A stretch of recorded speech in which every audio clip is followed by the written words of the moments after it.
Welcome to Reading Matters with Iffy. I'm always excited to be reading with you.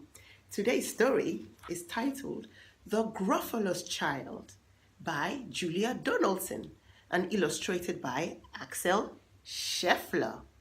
Do you want to find out what happens in the story? I bet you do. Come on, let's jump right in. The Gruffalo said that no Gruffalo should ever set foot in the deep, dark wood. Why not? Why not? Because if you do, the big bad mouse will be after you. I met him once, said the Gruffalo. I met him a long, long time ago. What does he look like? Tell us, Dad. Is he terribly big and terribly bad? I can't quite remember, the Gruffalo said. Then he thought for a minute and scratched his head.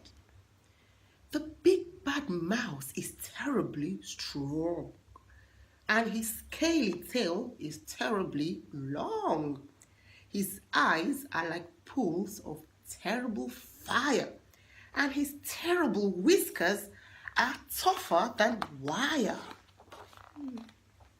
One snowy night, when the Gruffalo snored, the Gruffalo's child was feeling bored. The Gruffalo's child was feeling brave, so she tiptoed out of the Gruffalo cave.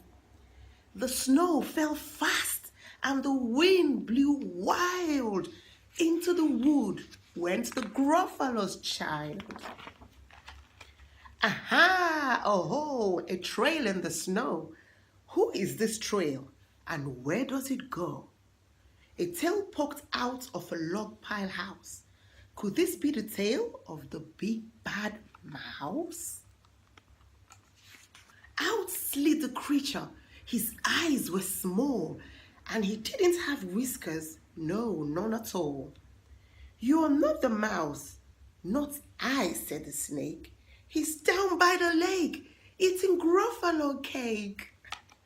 The snow fell fast and the wind blew wild. I'm not scared, said the Gruffalo's child.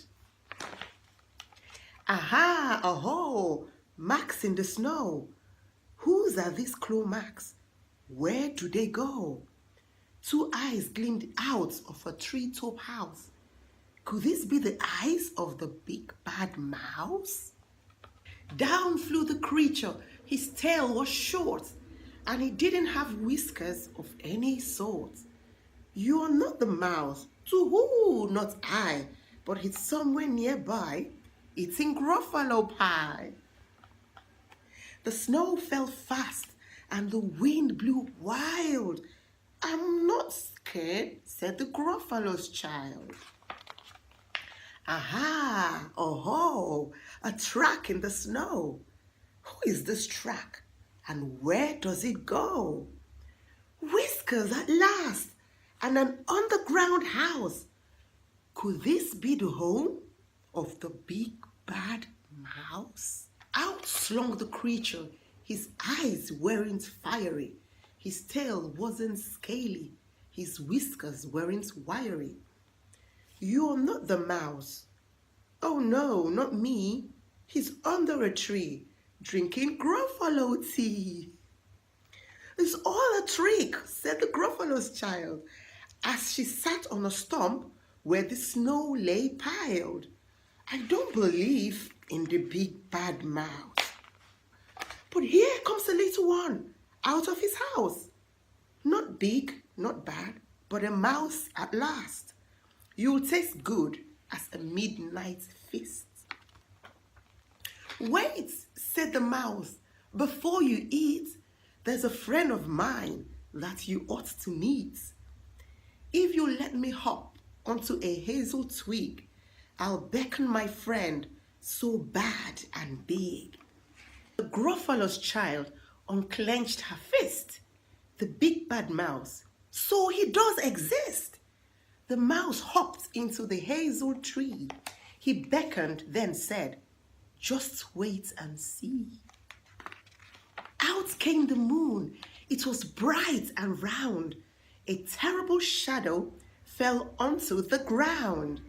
Who is this creature so big, bad, and strong? His tail and his whiskers are terribly long. His ears are enormous, and over his shoulder he carries a nut as big as a boulder. The big bad mouse, yelled the Gruffalo's child. The mouse jumped down from the twig and smiled. Aha, oh ho, prints in the snow. Whose are these footprints? Where do they go? The footprints led to the Gruffalo cave, where the Gruffalo's child was a bit less brave.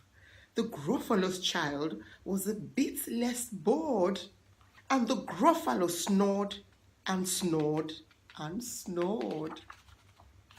That's the end. What an amazing story. Would you set foot in the deep dark wood?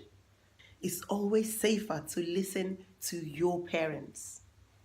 If you love this book, please feel free to leave a comment in the box below.